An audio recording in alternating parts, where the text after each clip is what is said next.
Hi, Cathie Allan. I'm back again with my Position-it from the good people at Scor-it.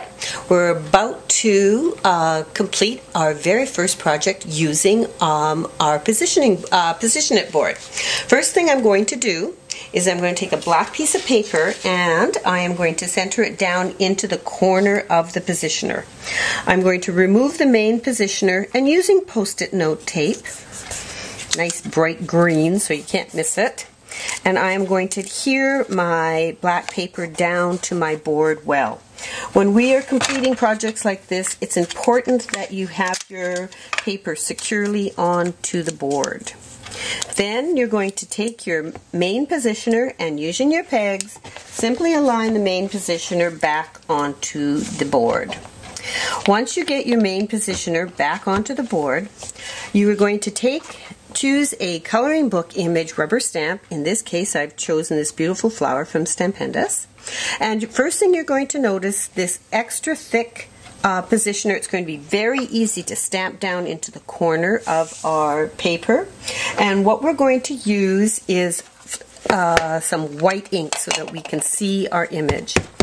It is Color Box's Clear Snaps Fluid Chalk ink, which is a blended ink. It's a blend of pigment and dye. And I'm going to take the stamp and I'm going to guide it down into the corner and stamp onto my project. The nice thing about this is a pretty good image for what I want to do, but I'm going to show you how precise this is. If it wasn't dark enough and I was having trouble seeing it, I could actually bring my stamp back in after re-inking it and stamp it again so I can really clearly see my image. Now, because that paper is taped down, I'm going to remove my main positioner and I'm going to get a paintbrush and some white acrylic paint. And what we're going to do is base coat that image. Take out some paint, put it onto an easel, onto a palette, pardon me, pick it up with the brush, and I want you to begin base coating your image in. Paint the whole, once you have your image painted in, and actually I painted this in twice and I have dried it. So I've allowed it to dry, or you can use a blow dryer to dry it.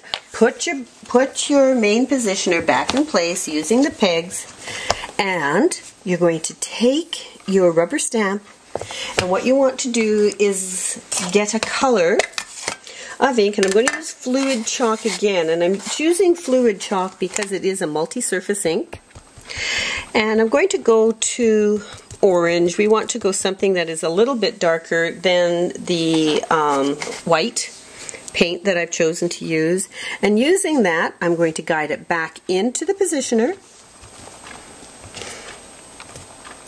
and stamp down onto my white paint.